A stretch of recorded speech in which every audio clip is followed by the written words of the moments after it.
Hey everyone, it's Jack from WhatCulture.com here with the Fast Count. Now before we get into it, let me just address the news story which won't be part of the Fast Count, which is the news that London is a potential host city for WrestleMania in the future.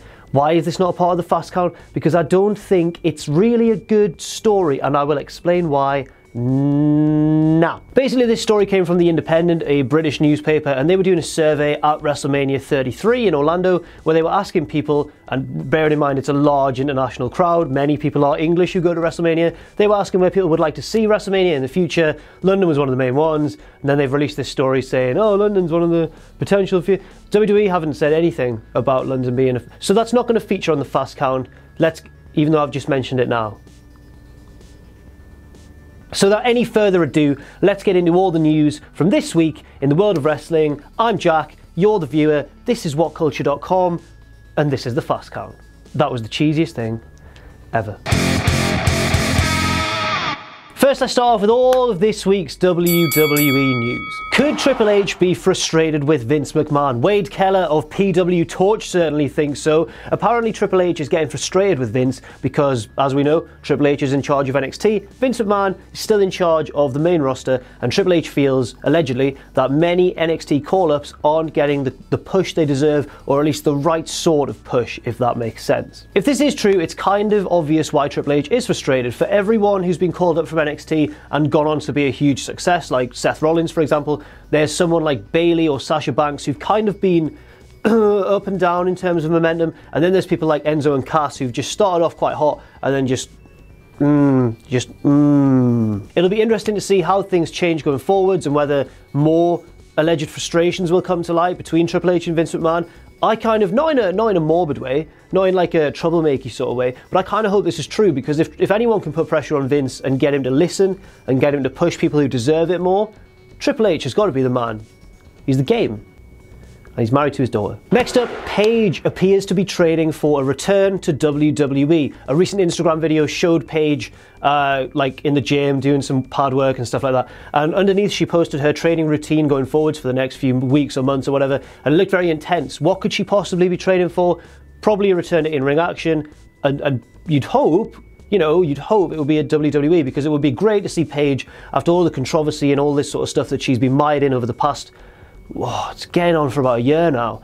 For her to come back strong, she'd obviously get a huge pop if she did return in the near future. I just think this is quite a nice story. I hope it's true. I hope Paige does get herself in ring shape, and I hope that we see her return to the women's division. She's a great wrestler, very charismatic, and just has that sort of it factor that gets people behind her, whether she's a heel or a babyface. And finally, there's been no official news on whether Braun Strowman has been cleared to return following his elbow surgery. Should point out this was minor surgery, so he wouldn't be out for as long as the word surgery might imply. But word on the street is, word in the Wrestling Observer newsletter is, that Strowman will return at Great Balls of Fire, where he'll take on Roman Reigns, and then at SummerSlam he will main event against Brock Lesnar. That's just rumours, but we'll see if it's true. And I wonder how Roman Reigns' upcoming sort of SummerSlam announcement next week on Raw, how that's going to affect it, because will Reigns challenge Strowman? Probably not. We'll see how, maybe this is a new opponent for Reigns at SummerSlam, who knows, but I guess we'll just have to wait and see. And now it's time for all the news from elsewhere in the crazy world of professional wrestling. Let's return for a moment back to the Wrestling Observer newsletter and back to Omega versus Okada. And it's fine to talk about that match because technically that is within the sort of parameters of Fast Count. Fast Count runs Friday to Friday, and this was on Saturday, if that makes sense. Just because it was last weekend doesn't mean that I could have covered it in last week's Fast Count. You understand how the days of the week work, I assume. Basically, Meltzer reckons that Omega Okada 3 will happen before the end of the year.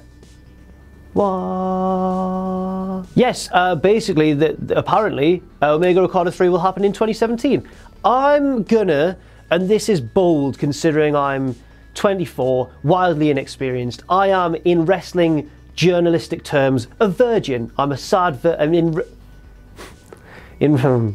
gonna get referenced again in future, isn't it? Compared to Meltzer, I'm not Dave Meltzer, but I'm going to disagree with him here. I think surely logic would dictate that they save Okada Omega for Wrestle Kingdom 12 next January. Surely. Like, and New Japan as well, if you follow their booking patterns, often they go the slightly more predictable, safer route, and often that works really well. They just give the fans what they want. If they weren't, what fans want is Omega Okada 3 at Wrestle Kingdom 12. Surely that's the end goal for this feud for now.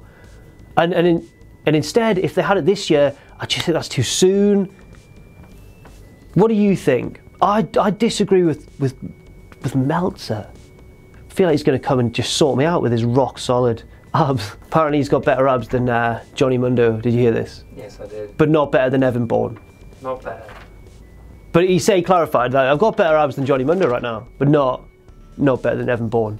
It's nice that he's got a scale of abs. Yeah. I wonder if he rates it out of 6, because... Now, a couple of weeks ago, Impact Wrestling finished up their tapings in India, and those episodes have just started to go to air, and this week on Impact Wrestling, so it was pre-recorded, but I couldn't break that news because it was a secret, but Sanjay Dutt has won the X Division Championship, and you can say, yeah, like Sanjay only went over because they were in India, and they wanted to put an Indian guy over, and the crowd would like go mental for it, but this is still quite nice, because Sanjay Dutt is one of the old school Impact. He's from years ago, man. He's actually getting on quite a bit now. And I think, if I'm right, this is his first singles title, maybe his first title in general, in Impact Wrestling. After so many years of kind of being a servant for that promotion, they've finally given him some gold. He beat Low-Ki anyway in India. And I just like it. I think it's a nice story. So, good job, Impact Wrestling.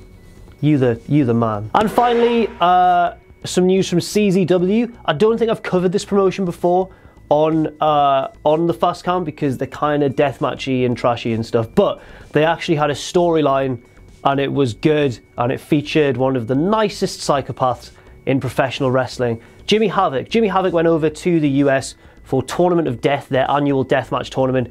It's really grisly stuff.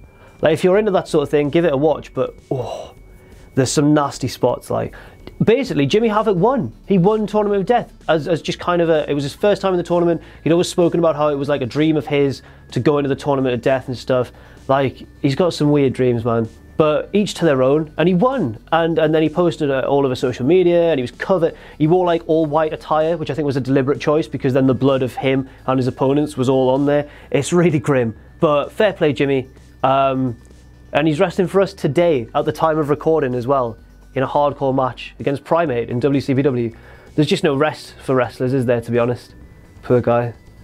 Bloody hell. And now it's time for my Hobo Joe / Phil isn't behind the camera today. Instead, it's Richard Tubman. And I don't know what you're going to do for the rest of the week. You don't know what Phil does. It's all up to you. So I'm just going to do it and then do your thing. It'll be good. It'll be good?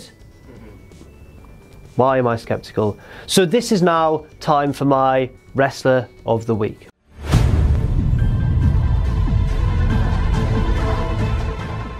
My Wrestler of the Week this week is, and this is a very, very obvious answer, but it's Kenny Omega. Once again, I made him my Wrestler of the Week before I actually incorporated it as a feature on Fast Count. I made him my Wrestler of the Week back after Okada Omega won, and I'm doing it again. You know, on the whole, Okada's had a more impressive year. He's had one of the best calendar years in ring ever, but Kenny Omega in both matches for me has been the slightly more impressive one. He's just an absolute boss, and if you watch that match back, it's insane some of the like storytelling and psychology he's able to get into the match, as well as obviously all the moves themselves, which are well impressive. He's probably got the best knees in the business right now, and just that iconic moment, which I'm sure will now go down in wrestling history, where Okada had him set up for the Rainmaker, threw him out, swung the lariat, and Omega was so tired he fainted underneath the lariat, and Okada missed and went tumbling over the other side of the ring.